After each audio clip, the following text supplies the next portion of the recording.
Hello students, welcome back to my channel M for PRT and TGT.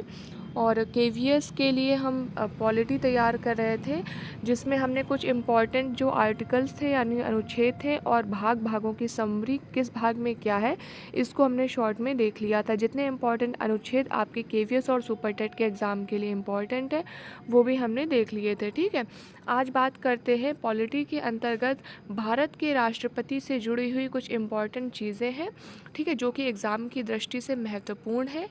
तो भारत के राष्ट्रपति के बारे में भाग 5 में दिया है अनुच्छेद 52 से 51, इसमें संघ के बारे में दिया है, जिसके अंतर्गत आज हम राष्ट्रपति कवर करेंगे। ठीक है, भाग 5 जो है अनुच्छेद 52 से 151 तक, इसमें संघ के बारे में दिया है, इसमें राष्ट्रपति कवर करेंगे, जो कि अनुच्छेद 52 में दिया है कि भारत में एक राष्ट्रपति होगा।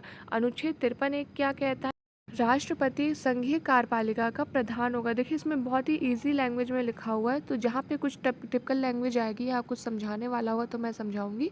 यहाँ बहुत आसान सी भाषा है, तो इसको जल्दी कवर कर लेंगे उतनी ही जल्दी आपका सिलेबस तैयार हो जाएगा। अनुच्छेद 54 में राष्ट्रपति के निर्वाचन के बारे में बताया गया। तो 3 निर्वाचन मंडल भाग लेते हैं, एक तो दोनों सदन हो गए, ठीक है, और दोनों सदनों के अलावा राज्य विधानसभाओं के जो निर्वाचित सदस्य हैं, ठीक है, उन्हें भी शामिल किया जाता है। ठीक, तो ये 3 निर्वाचक मंडल लेते हैं। 70वें संविधान संशोधन 1992 में दिल्ली व पुडुचेरी के विधानसभा के सदस्यों को भी शामिल कर लिया गया। कब किया गया? 70वें संशोधन 1992 में। ठीक, तो एक बार देख लेते हैं। 52 में है एक राष्ट्रपति, 53 एक है राष्ट्रपति संघीय कार्यपालिका का प्रधान, और 54 में राष्ट्रपति के निर्वाचन के बारे में, किस तरह से राष्ट्रपति की नियुक्ति होती है, और तीनों निर्वाचक मंडलों के बारे में दिया है। फिर है अनुच्छेद 56। अनुच्छेद 56 राष्ट्रपति के कार्यकाल के बारे में बताता है, यानी राष्ट्रपति कितने समय तक अपने पद पर रहेगा। तो राष्ट्रपति का कार्यकाल 5 वर्षों का है। अनुच्छेद 57 पुनर्निर्वाचन यानी री इलेक्शन के बारे में बात करता है कि एक राष्ट्रपति जो पहले नियुक्त हो चुका है, क्या वो दोबारा राष्ट्रपति बन सकता है? तो बिल्कुल बन सकता है, लेकिन कितनी बार बन सकता है इसके बारे में नहीं बताया गया। ठीक, अब तक डॉक्टर राजेंद्र प्रसाद जो है वो एकमात्र ऐसे राष्ट्रपति हैं जिन्हें 2 बार इस पद पर चुना गया है। ठीक है, तो जो एक बार चुना जा चुका है राष्ट्रपति के लिए, वो दोबारा भी चुना जा सकता है, री इलेक्ट किया जा सकता है। कितनी बार किया जा सकता है इसके बारे में क्लियरली नहीं दिया है, लेकिन उसको दोबारा चुना जा सकता है। फिर उसके बाद नेक्स्ट आ जाता है अनुच्छेद 58, जिसमें अहर्ताएँ दी हैं, किस तरीके से क्या योग्यताएं होनी चाहिए राष्ट्रपति पद के लिए। तो सबसे इम्पोर्टेंट, भारत का नागरिक हो और 35 वर्ष की आयु पूरी कर चुका हो, साथ ही साथ किसी लाभ के पद पर ना हो, ठीक है, किसी बेनिफिट के पद पर नहीं होना चाहिए। इसके अलावा लोकसभा का निर्वाचित सदस्य होने की योग्यता रखता हो। ठीक, लाभ के पद से मतलब है ऑफिस ऑफ प्रॉफिट, ठीक है, इसे कहते हैं ऑफिस ऑफ प्रॉफिट। ठीक, तो किसी लाभ के पद पर नहीं होना चाहिए, प्लस लोकसभा सदस्य निर्वाचित होने की योग्यता रखता हो। ये सारी योग्यताएं राष्ट्रपति पद के लिए चाहिए। फिर आ जाते हैं अनुच्छेद 59 पर। अनुच्छेद 59 क्या कहता है कि राष्ट्रपति पर कोई अन्य कार्यभार नहीं होगा, यानी कोई अन्य लाभ का पद धारण नहीं करेगा, ये अनुच्छेद 59 कहता है। अनुच्छेद 60 में है उच्चतम न्यायालय के मुख्य न्यायाधीश द्वारा राष्ट्रपति पद को शपथ दिलाई जाती है, यानी राष्ट्रपति को शपथ कौन दिलाता है? उच्चतम न्यायालय का मुख्य न्यायाधीश दिलाता है। ठीक है, उच्चतम न्यायालय यानी कि सुप्रीम कोर्ट। ठीक, और अगर सपोज करो जो सुप्रीम कोर्ट है उसका मुख्य न्यायाधीश अनुपस्थित है, तो जो वरिष्ठतम न्यायाधीश है वहाँ का, वो राष्ट्रपति को उनके पद की शपथ दिलाएगा। अनुच्छेद 61 कहता है राष्ट्रपति पर महाभियोग। ठीक है, महाभियोग के बारे में जानते हैं। महाभियोग क्या होता है, कैसे राष्ट्रपति पर महाभियोग चला सकते हैं? तो ये जो महाभियोग का जो कॉन्सेप्ट है, कह सकते हैं, वो अमेरिका से लिया गया। अब इसको चलाते कैसे, कैसे राष्ट्रपति पर महाभियोग हम लगा सकते हैं या हम नहीं लगा सकते, मतलब संसद के द्वारा एक विशेष प्रक्रिया से किस तरीके से राष्ट्रपति पर जो है महाभियोग लगता है, उसके बारे में देखते हैं। ठीक, तो ये महाभियोग की प्रक्रिया है। तो सबसे पहले किस तरीके से स्टेप बाय स्टेप देखेंगे कि महाभियोग क्या क्या किन किन स्टेप से होकर के गुजरता है राष्ट्रपति पर, जो क्या क्या प्रक्रिया होती है। तो पहले तो किसी भी सदन में प्रारंभ हो सकता है, ठीक है, संसद के किसी भी सदन में प्रारंभ हो सकता है, और जिस सदन में यह प्रस्ताव दिया गया उसके 25% सदस्यों के हस्ताक्षर होने चाहिए, यानी कि 1/4 सदस्यों के हस्ताक्षर होने चाहिए जिस सदन में जो है इसका प्रस्ताव दिया गया है।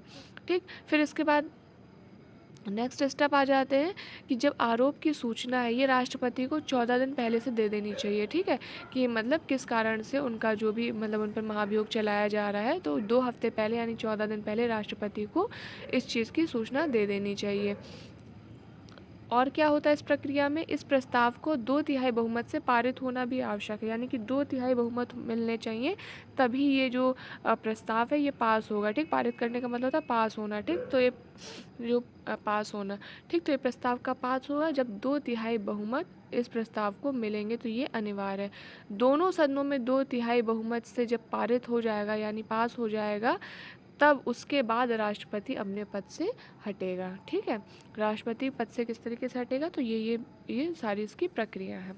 अनुच्छेद 62 क्या कहता है, अगर राष्ट्रपति का पद सपोज करो खाली है, किसी भी कारण से खाली है, तो जो उपराष्ट्रपति है वो नए राष्ट्रपति के निर्वाचित होने तक कार्यवाहक राष्ट्रपति के रूप में कार्य करता है। ठीक है, और अगर उपराष्ट्रपति का भी सपोज करो पद खाली है, तो जो मुख्य न्यायाधीश है वो कार्यवाहक राष्ट्रपति का कार्य करेगा और 6 माह के अंतर राष्ट्रपति का निर्वाचन कराया जाएगा। फिर है अनुच्छेद 72। अनुच्छेद 72 के अंतर्गत आता है राष्ट्रपति द्वारा किसी की सज़ा को कम कर देना। ठीक है, राष्ट्रपति द्वारा किसी की सज़ा को कम कर देने का अनुच्छेद किस में है, अनुच्छेद 72 में है, राष्ट्रपति द्वारा किसी की सज़ा को कम कर देना। फिर इसके बाद है अनुच्छेद 108। अनुच्छेद 108 क्या कहता है, अगर दोनों सदनों में गतिरोध उत्पन्न हो जाता है, कोई ऐसी स्थिति यानी कि मतभेद उत्पन्न हो जाता है, तो राष्ट्रपति संयुक्त अधिवेशन को आहूत करता है। ठीक है, अगर दोनों सदनों में किसी तरह कोई मतभेद आ जाता है, कोई गतिरोध आ जाता है, तब राष्ट्रपति संयुक्त अधिवेशन आहूत करता है। अनुच्छेद 123 क्या कहता है, राष्ट्रपति की अध्यादेश जारी करने की शक्ति के बारे में बताया गया है, किसमें, अनुच्छेद 123 में। अध्यादेश का मतलब होता है इंग्लिश में ऑर्डिनेंस। ठीक है, मैं जो भी टिपिकल वर्ड आते हैं उनकी मैं इंग्लिश बता दिया करती हूँ, ताकि अगर आपको इंग्लिश में पढ़ेंगे तो ज़्यादा इजी रहेगा। ठीक है, जो हिंदी में पढ़ना चाहते हैं वो हिंदी में पढ़ सकते हैं। ठीक, तो ये इनमें क्या क्या शर्तें होती हैं, जो अध्यादेश कब जारी कर सकता है, जब दोनों सदनों में अधिवेशन ना चल रहा हो, और ये जो अध्यादेश यानी ऑर्डिनेंस है वो 6 माह तक मान्य रहेगा। अनुच्छेद 143 क्या कहता है, लोक महत्व के मुद्दे पर राष्ट्रपति क्या है, उच्चतम न्यायालय को परामर्श देने का अधिकार रखता है। ठीक, तो ये किस में दिया गया है, अनुच्छेद 143 के अंतर्गत दिया गया है, राष्ट्रपति को उच्चतम न्यायालय को परामर्श देने का अधिकार।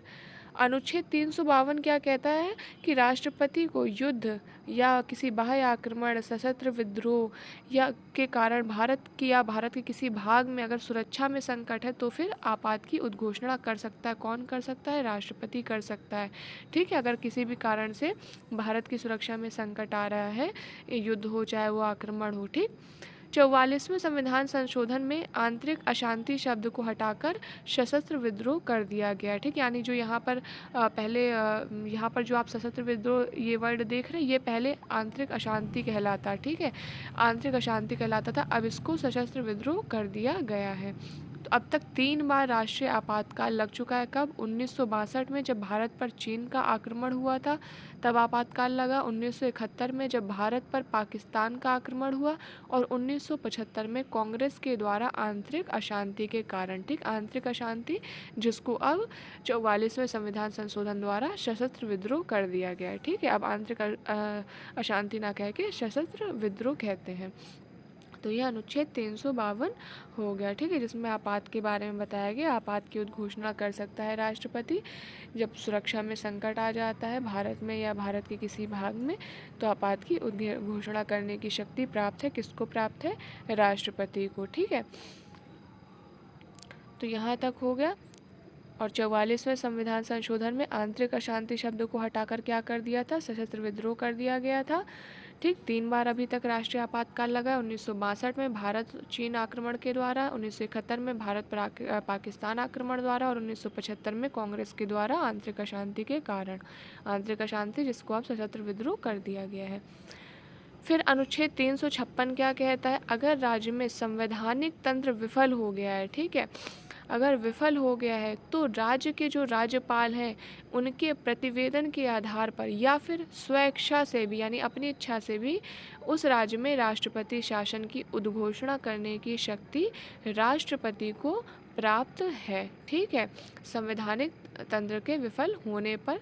ठीक है, फिर इसके बाद है अनुच्छेद 360। अनुच्छेद 360 में है राष्ट्रपति को वित्तीय आपात ठीक है, घोषणा करने की शक्ति प्राप्त है। किस अनुच्छेद के द्वारा? 360 के द्वारा ये शक्ति प्राप्त है। ठीक है, यदि राष्ट्रपति को प्रतीत होता है कि संघ में या उसके किसी राज्य क्षेत्र के किसी भाग का वित्तीय स्थायित्व या साख संकट में है, तो या कोई प्रॉब्लम है वित्त में, तो वो क्या कर सकता है? वित्तीय आपात की घोषणा कर सकता है। कौन कर सकता है?